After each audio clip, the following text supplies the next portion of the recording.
Welcome to First Mover, your first global look at today's action in the Bitcoin, blockchain, and digital asset space. I'm Michael Casey, filling in all this week for Christine Lee. Joining me are my co-hosts, CoinDesk Managing Editor of Global Capital Markets, Lawrence Lewitinn, and Managing Director for International Content, Emily Parker. Hello to you both. Morning. All right, guys, let's take a look at Bitcoin. Not a particularly pretty market overnight, unfortunately. We are at $32,600 for the CoinDesk Bitcoin price XBX index, which is down 6.46% on the day. And the CoinDesk Ether price, ETX index, is down a bigger 9.38% at 2,160.46. So we had some big news out a couple of hours ago. Circle, which issues the USDC stablecoin, is going public with a SPAC deal. And Emily, speaking of stablecoins, China seems a little bit worried about them. Yes, I mean, this is part of China's kind of larger worldview. But yes, they did issue a statement specifically about stablecoins and specifically about Tether. USDT is very important in China because many Chinese people use it as an on-ramp to get into the crypto market. So, but again, this just fits into China's larger distrust of cryptocurrency. And also, as we know, China is developing its own central bank digital currency. So this kind of makes sense that they would express some concern about other stablecoins. Absolutely. And Lawrence, does it have anything to do with what happened to the Bitcoin and Ether prices overnight?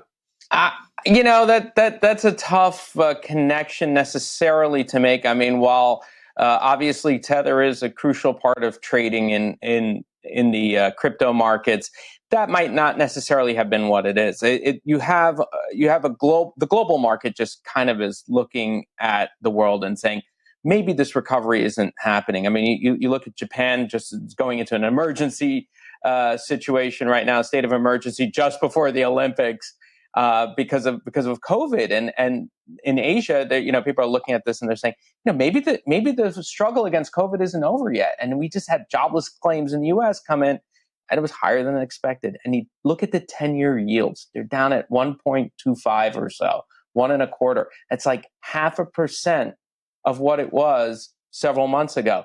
So people are looking at this and they're like, maybe this recovery isn't really happening. And obviously the ECB wants inflation to go higher or is willing to tolerate it higher. So yeah, there are other things going on, and it's not just about stablecoins, surprisingly. The Crypto Markets Update is presented by Grayscale, the world's largest digital currency asset manager. So for more on all of that and another perspective on what's going on in the crypto markets, Michelle Schneider joins us this morning. She is the Managing Director of the Market Gauge Group. Welcome, Michelle. Hi, thank you so much. It's great to be here. It's great to have you. So the wider investing world is focused on inflation, central banks, the outlook, as Lawrence was just talking about, for the economy broadly, and bond markets seem to be sort of bouncing around in the midst of all of that. How is that impacting Bitcoin? Well, I think when you get into a general liquidity headset from people, investors in general, it really just goes to show you that nothing can be safe in that type of environment. Bitcoin has been classically considered some kind of a hedge against inflation, but even inflation fears have subsided. Whether or not that's legitimate remains to be seen. I myself am skeptical about that. But nonetheless, between the release of all of the shares that are coming out from GDPC in July, investors that can sell 40,000 shares, that may have been causing some selling ahead of what they think might be some selling. I think overall, the whole environment right now, which has really been risk on with neutral gauges throughout the whole market in terms of bias, risk on, risk off, right smack dab in the middle. Obviously, we'll see a flip to bearish. And I think that's really basically impacting everything right now. Yeah, Michelle, I was going to ask you, the global markets, particularly in the equities, it seems like there's some sort of hesitation and some sort of like, okay, you know what, we went up significantly. Now, wait, maybe things aren't as great as we thought.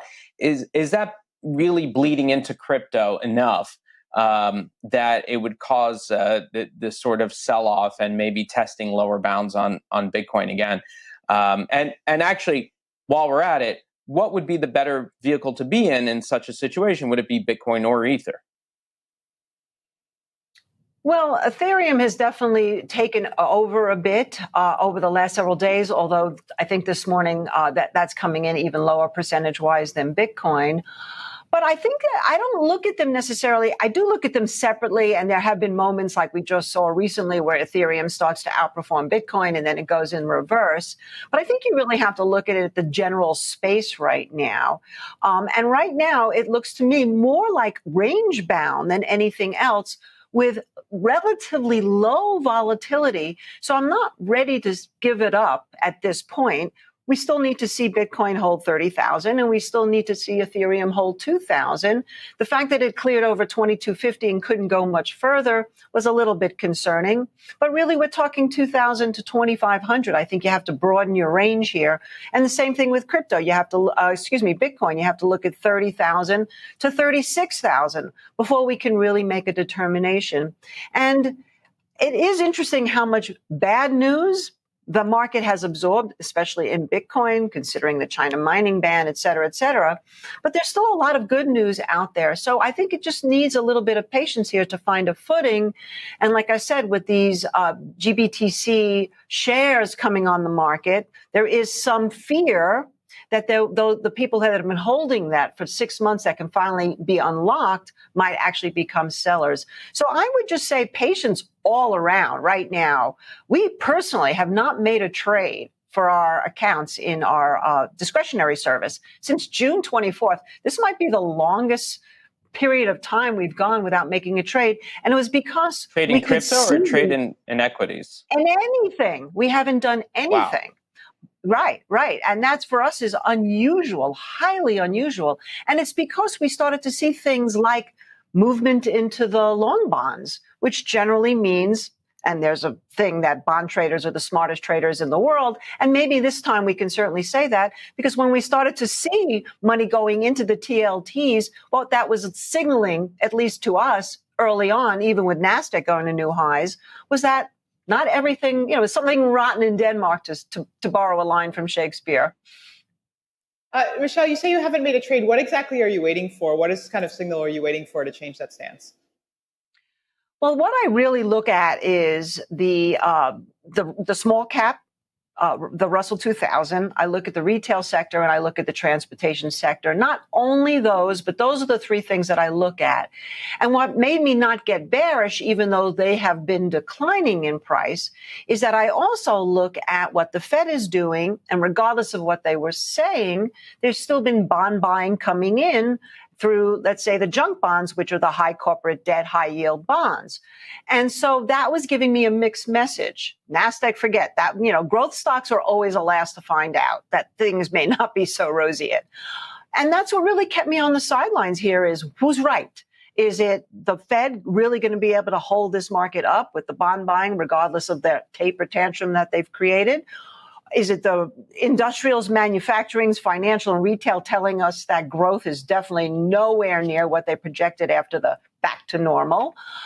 Is the growth stocks telling us that this is going to be, everything is going to follow along with the large cap growth stocks? And that was questions that kept plaguing my head every time I was about to press the button and put in a lot of other people's money on the line. I said, nah, let's just be patient. So right now, what am I waiting for? Well, if the reconciliation is to the downside, I might be looking at some protection like through VIX or something. But otherwise, I might just sit this out. And also even inflation right now. I still think we're going to have inflation. I don't see anything that's really changed. But at this point, all of the commodity prices have come off. Go ahead. Sorry. So along the lines of inflation, I mean, if the Fed starts tapering, particularly when it comes to buying real estate debt, which was it's a big player in the real estate markets right now, the mortgage-backed securities. What happens then? Would that basically cool off this worry about inflation, because it would basically cool off the housing market in that way and sort of kill two birds with one stone? Well, again, we have to look at inflation as where is inflation coming from? Housing was certainly the lead indicator to an inflationary environment that we've seen over the last year. But there's also other factors. Food-driven inflation was what we were most concerned about. Now, there was some good news in that the prices of food globally actually went down for the first time in over a year. But whether or not that's sustainable, we'll see.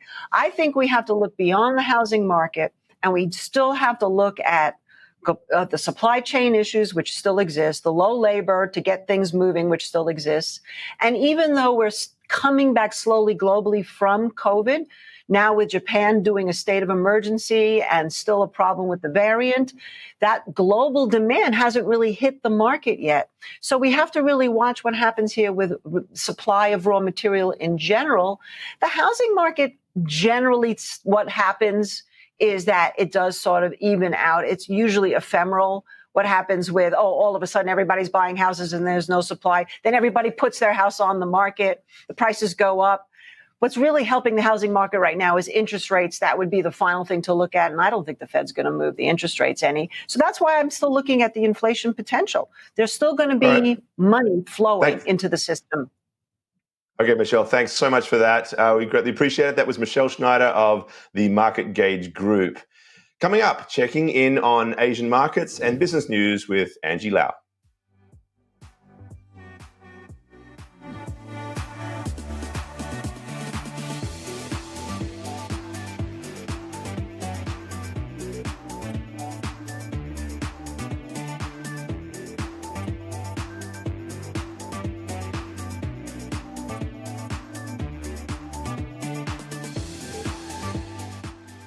Time now for the daily forecast, an update on what's happening in the Asian crypto markets. Here's Angie Lau of Forecast News.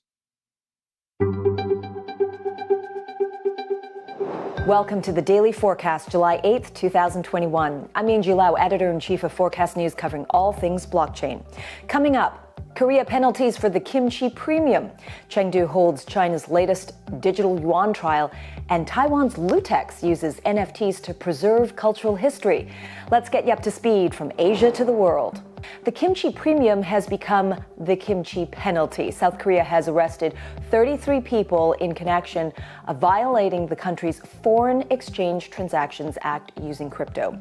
One of them is a university student who earned 2 billion Korean won, that's about 1.7 million US dollars, through what's known as the kimchi premium arbitrage. That's when people purchase Bitcoin outside Korea, then sell it back in Korea to make a profit, taking the difference as the Bitcoin price in South Korea has been significantly higher than in other places around the world.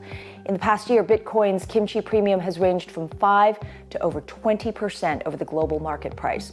Now, the arbitrage itself is not illegal, but violations happen when South Koreans who do it make false reports to authorities when moving their money into foreign exchanges, which is illegal. By law, Korea requires all foreign remittances of over 5,000 US dollars to be examined by banks. In most cases, banks don't allow those remittances to be made for investing in crypto overseas. Now, we talked to crypto billionaire Sam Bankman-Fried, who made his name by capitalizing on the kimchi premium on FTX, saying the clampdown is all about control. The Korean government does not want people to be able to freely transact with it for speculative purposes, and they're worried about crypto being used as a means for that. So they're clamping down really indirectly on that, on the arbitrageurs and market makers. The student caught by Korean Customs Service had sent around 35 million US dollars to Hong Kong over the course of 851 transactions from March 2018 to June 2019, most of which was spent on buying crypto. Those tokens were later sold on a Korean exchange, for which they earned the kimchi premium of 1.7 million US dollars. The remitted amount was falsely reported to customs as expenses for studying abroad, though I would wonder how a student would get access to $35 million. That's probably another question. But according to authorities, more than 33 people, some of who have already been fined, had carried out 1.5 billion US dollars worth of transactions in total. All right, China's plans for its digital RMB are forging ahead. Local media reports that a 15th round of testing of the eRMB is now underway. That's right. The the 15th time. This time it is in Chengdu, and the focus is on green commuting. 12 million digital yuan, or around 1.8 million US dollars, has been given out in a lottery to residents for use on public transport and shared bikes. Now, China plans to fully unveil its digital yuan at the 2022 Beijing Winter Olympic Games. And onto the markets now. Bitcoin was down almost 6.5% at just under 32,500 US dollars. That's as of 4 p.m. Hong Kong time at the end of the local Asian trading day. And in the top 10 for cryptocurrencies, in a day of mostly red across the board, Uniswap was down 11.5% and Dogecoin down 9.5%. And finally today, Taiwan's Lutex, a decentralized auction house, is selling NFTs not just as work of art, but as a way of preserving cultural history amid concerns over politics. Legendary Hong Kong comics Chinese hero Buddha's Palm and Teddy Boy are all now available as limited edition manga NFTs. Lutex says they are doing so in case of restrictions being imposed on publishing in Hong Kong. 政府可能会去扫荡这些漫画，像是古惑仔啊、什么如来神掌这种，可能是香港政府现在会越来越不喜欢的主题。所以我觉得我们也做了一件挺有意义的事，就是帮助去承续他们的文化。In this case, NFTs not just about the future of art, now also about preserving the present. And that's the daily forecast from our vantage point right here in Asia. For more, visit forecast.news. I'm Editor-in-Chief Angie Lau. Until the next time.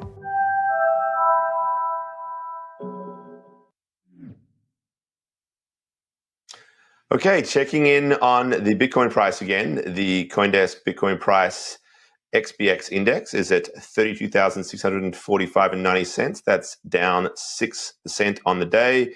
And the CoinDesk Ether price, ETX index, is at 2,159.69, down 9.28%. Right, zooming out now for a look at the big crypto picture. CoinDesk's research department has just released its 2021 second quarter report. That covers Bitcoin, Ethereum, DeFi, stablecoins, and last but not least, NFTs. CoinDesk Research Associate George Kaloutis joins us to discuss the highlights. Hi there, George.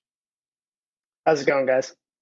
All right, George. So we have a chart for this one. Let's take a look at the bull and bear market chart that was in your report.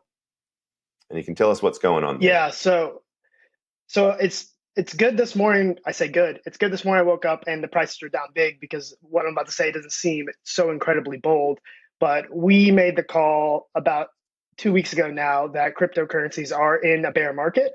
And the reason we made it early in terms of how most people view it is that we as a group decided that a bear or bull market is determined by if the price of Bitcoin either increases by 20% or decreases by 20% and then doesn't recover that old price by 90 days.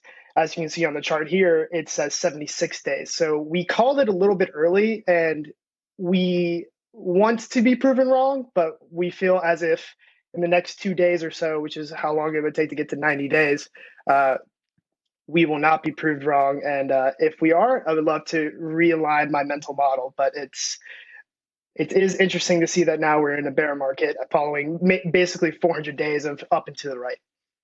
Yeah, it doesn't always pay to be right, does it? But all right, let's move on. Let's look at some other assets because you also have a chart comparing the performance of the CoinDesk 20 top assets. Yeah, hey, George, this is a really... Oh, sorry, go on. No, go ahead. I was just going to say, this is a really interesting chart. There are just a couple really interesting data points in here. I'd love to hear your general assessment, but I'm curious, like, what's going on with XRP? You know, they're kind of like under scrutiny from the SEC. It's kind of funny to see them sort of going up like that. Then we have some other outliers like DOT going down. I'm just curious, like, what strikes you about this chart? What are some of the interesting things you notice, and how do you interpret it? Yeah, so the big thing that we focused on, given that I focus primarily on Bitcoin and my colleague Christine Kim focuses on Ethereum, is the fact that there's a divergence from this past quarter between Ethereum gaining 20% and Bitcoin losing 40%. That almost never happens. There are so few quarters where that actually happens. And we wanted to sort of dial in as to why we thought that happened. We're not saying Ethereum's still off of its highs of about $4,200. but it gained this quarter. And what we think that can be attributed to is the growth of DeFi. A lot of people, institutions and retail in general, are really, really focused and excited about the explosive growth and interest in DeFi. Now, I say that I want to caveat the fact, and this is something that Christine pointed out in our report that you can read about, is that there's something known as minor extractable value that is sort of lurking in the background, waiting to ruin the party. And it's somewhat of a technical nuance in how Ethereum miners work, but it is something that is in the background waiting to strike. In terms of XRP, and you see Cardano's up as well, we didn't focus really on the XRP narrative, just given the legal structures that are going on there. We didn't have much data that we wanted to dive into there. I guess people don't care, right, about the legal problems for XRP. Hey, George. George, I got to ask you about hash rate, because we saw it take a hit recently, and obviously that's with a lot of miners leaving China, physically leaving China at least. What's it going to take for that hash rate to come back? Is it going to require price to come back up, or is it just going to come back when the miners come online? And could you talk a little bit about the relationship between the two, because we have people saying that hash rate is what drives price, and you have people who say price is what drives hash rate. Yeah, that's the $1 trillion question there. If you can answer that, I would love to hear your points there. But when it comes to the hash rate falling, this is something that Emily has pointed out, just given her expertise in China, is that China banned mining for maybe the 50th time, and it seems like this time it actually stuck. Around May or June is when the ban started coming out from various Chinese provinces. And that was likely not an accident. And the fact that hash rate fell means that, it looks like they did go offline. And in terms of it coming back, we really, really don't know, right? My favorite social science phrase is, it depends. We don't know when or where these miners are about to come back on. In terms of putting price and hash rate together, this feels like one of those things that is clearly separate from what the price action is doing, right? There was a big exogenous event. One of the largest economies, if not the largest economies in the world, came out and said, hey, you guys can't mine Bitcoin here. Figure out what to do with it, or face the consequences, whatever those may be. So I would say that this event in particular is not tied to the price performance. In terms of a recovery in the hash rate, we're just going to have to wait, right? There have been murmurs and rumors of an east to west migration for miners. We read stories about, CoinDesk have posted stories about miners airlifting their rigs from China to Maryland, but we've also seen stories of them moving to Kazakhstan. So we don't know where they're going to go. We don't know when they're going to come back online. Are they going to wait to see if this is the 50th pump fake China has laid on us? We don't know. All righty. Thank you, George. That was George Kaludis of CoinDesk Research. You can find the full jam-packed report. Trust me, it's always a great read on CoinDesk.com. Coming up, checking in with CoinDesk Global Policy and Regulation Managing Editor, Nick Day. From fueling local economies to connecting global markets, the future of money is taking shape now. Crypto State by CoinDesk will bridge communities of crypto investors, thought leaders, and developers from around the world. Together, we will tell the global story of decentralized finance. Join us for this virtual event series as we stop in Nigeria to dive into the movements that are disrupting markets and changing communities. Register today.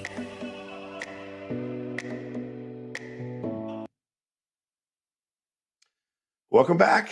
Time to check in with CoinDesk Global Policy and Regulation Managing Editor Nick Day, who is also editor of CoinDesk's The State of Crypto newsletter. Hi there, Nick. Hey, good morning. So we just got news that Circle is going public in a SPAC deal. And this comes amid much debate over the outlook for stablecoin regulation. Circle, of course, being one of the issuers of the USDC stablecoin. How will that environment and the debates around that feed into how this listing goes? Yeah, I think, the big thing here for Circle is it has a huge opportunity to provide, more transparency than any other stablecoin issuer on the planet right now. Obviously, with it going public, it's going to be, subject to much closer scrutiny from regulatory authorities. And obviously, we had Circle CEO Jeremy Allaire on a few weeks ago, and some of the questions are, basically, what specifically is backing USDC? So we could see, some more specific details. Right now, Circle has promised to file forms with the SEC that, accompany its press release about going public. Those haven't been filed yet, or at least they're not publicly available yet in the SEC system. So we're keeping an eye out for that. But I think that's going to be the big question here: is how much detail can and will they provide? Hey, so Nick, China's clearly worried about stablecoins as well. They named specifically Tether. What is the issue there? Is it also because on Tether's balance sheet there seems to be, or at least as far as we can tell, a significant amount of commercial paper that is from China. Are they concerned about, you think, China Tether's participation in Chinese markets in any way besides just crypto? So the stated rationale given by, I believe it was a deputy governor from the Bank of China, but the stated rationale is there's concern about just how what interactions there are with the monetary system that exists right now. We already know that Tether's used, in remittances from importers that are trying to transfer value outside China's borders. So there is some evidence to support the idea that Tether could be used to, as a capital flight tool from mainland China. As far as when it comes to what the commercial paper is, if that is backed by or issued by Chinese entities, there may be some concerns about just how big a role Tether plays in buying or in purchasing this commercial paper. Nick, is this really all that different from the Fed's position? I mean, obviously they're not saying it as directly, but it seems like there's also some concern in Washington just about like the rise of stable coins or like not official cryptocurrencies, right? I think that was the term used at Consensus. Isn't that kind of a concern also in the US, just about like one of the reasons why we might actually see a digital dollar is to sort of like counterbalance the rise of other stable coins? Yeah, we've been seeing this kind of grow for a while. It really since 2019, but this idea that stablecoins are something to pay attention to and possibly develop tools or regulations to mitigate has been a growing theme for much of the last 2 years. And I think the U.S. and China are kind of sort of they're some of the largest economies in the world, and they naturally have they have a vested interest in making sure that they have some sense of what they're dealing with here. So I think it makes sense from that perspective that both I believe it was Fed Governor Eric Rosengren and the PBOC are concerned about this.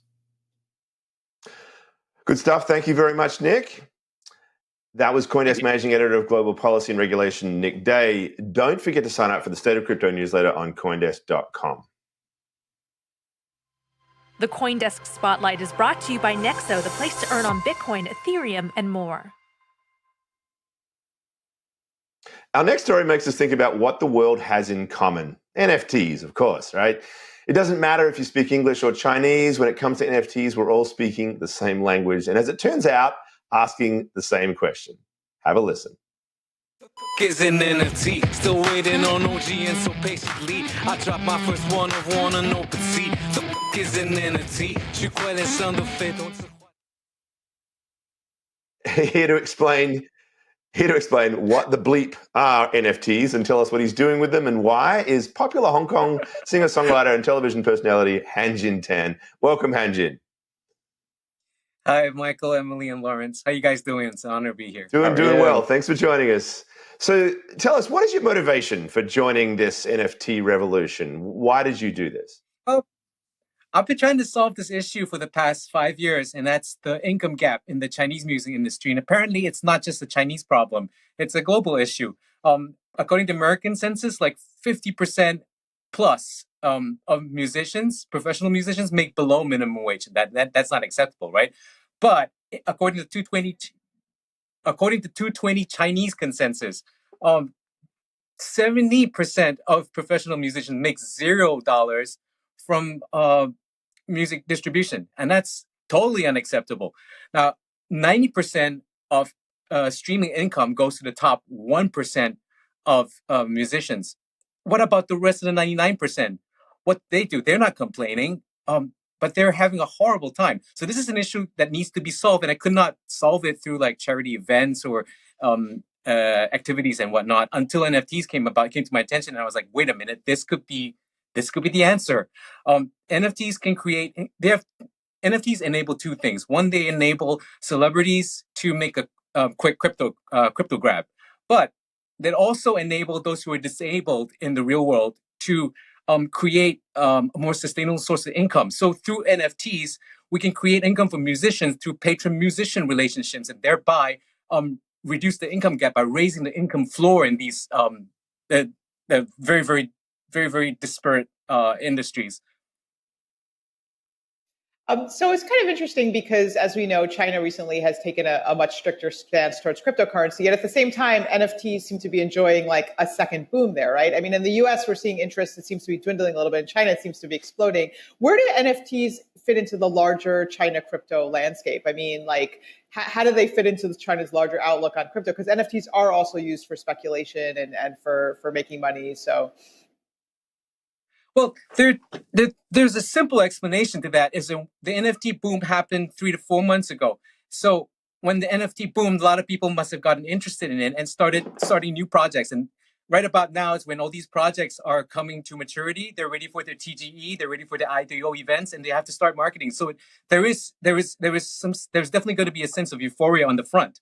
The other explanation is that I think some businesses and people are starting to see like this is viable as a bridge, either for marketing or for commerce. For me, it's great news because it means that I can evangelize my message far wider and harder. Like my first drop was essentially a demo on how musicians who don't even have MetaMask can just do the minimum and put out a single song and a Zoom call as an NFT, and that's for 7 ETH. So that worked. Now my second drop is to answer the question of people saying, "Oh, ETH is too expensive, the gas is too high, auctions are too scary." So I did a BSC drop with 77 copies at fixed price of 7 BNB per copy. So that got me about 540 BNB, I think, which was about 200K at that point in time. And this is my big lesson in crypto, really. I got into BNBs at $600 something, and I watched it drop to $200 something. So like, okay, so this is crypto, Hanjin. And that helps me understand also the space a lot more. And studying crypto over the past like 3 to 4 months has definitely allowed me to talk better and get with different platforms and companies and get them to understand what I'm trying to do, and also help me understand what they're trying to do, and create win-win situations where they can further their business goals and I can further my cause to help musicians and creators have a better life, at least, or at least create some semblance of hope. Hanjin, you're obviously a big name, but what about those smaller musicians? You know, you were talking about raising their income levels through the NFT process and creating a patron relationship with them. But the fact that you are a bigger name, you in many ways, are you taking a lot of that? Let's say, you know, are you sucking it dry from the rest of these smaller artists? And it's sort of a replication of what we're seeing right now with streaming services, where some of the bigger artists might not make a lot of money with streaming, but they make a lot of money with merchandise and everything else. Smaller artists can't make that kind of money touring and merchandise, et cetera. And it's just, and you have this massive bifurcation of the very top artists and the smaller artists. How do you see NFTs getting over that as well? That's an awesome question, Lawrence. There are 4 major sources of income for any musician. 1, production. 2, well, in production, what used to be in the Chinese industry was like a single artist could put out 20 to 30 tracks a year. And now one track one-track release is a cause for champagne popping and celebration. So basically, that's 96% down. And you're talking about gigs, like venues are not reopening after COVID. So like that's like I'm looking at a 50% down. You're talking about merch. Merch is not even a goal for Chinese musicians, because unless you're in K-pop, because that's the KOL territory. And in KOL territory, you're better off talking about food, fitness, fashion. Music is, there's no money there. And then lastly, because CDs are dead and MP3s are dead, we're looking at streaming, right? But in streaming, it doesn't trickle down. It stays at the top 1%. And the musicians who don't receive royalties, most of them, are having a really, really hard time. Now, what I did in the beginning when I first discovered NFTs was I started calling all my musician friends and associates. And I said, like, look, this NFT thing, get everybody in on it. This is going to work for you guys. And nobody listened to me. So I was like, okay, I've got to do something. I've got to create a demo or something. So that's when I dropped my first one. And sure enough, I dropped my first one, and I started getting all these DMs from all the cold calls that I made that did not get any replies. And they're like, okay, how do we do this? So okay, and then I started hand-holding, right? But through this month of hand-holding, they're like all these complaints like, oh, but ETH is so expensive. But like auctions are so scary. And we're famous artists. What if our NFTs bomb? That's going to be very bad for our brands. So I'm like, look, you don't have to do an auction. You can do copies, you can do fixed price, you can do on a cheaper chain like BSC. And when I dropped on BSC, all these extra options came out on Tezos, on Near, on even on Solana now, and like it's just endless. And I'm seeing a space where, like, with so many possibilities, these guys should just talk to me. I'm basically open source, AMA anytime, and like. And I'll tell you everything I know, and hopefully it sounds like you make your first step. And first step is everything, because like no matter what you tell someone who doesn't have their first crypto wallet, that is going to be the hardest thing in their face. I've got hardcore fans who've been with me for years and they'll do anything, come out to any show, anywhere. It's been 3 months. They have not opened their MetaMask. That's how sad it is. That's how stubborn it is. It sounds like you totally went down the rabbit hole, and you're trying to dragging a lot of others down there with you, Hanjin. So thank you for sharing that. I'm not sure if it's a bad thing or a good thing. It's not a bad thing. It's a lot of fun. But thank you so much for doing that. That was great. That was singer-songwriter Hanjin Tan. And that's it for First Mover. So thank you, Emily Parker, our CoinDesk Managing Director of International Content, and Lawrence Lewitinn, Managing Editor of Global Capital Markets. I'm Michael Casey. I'll be back live at 3 p.m. with All About Bitcoin. And coming up at noon, of course, is The Hash. You're watching CoinDesk TV. Bye for now.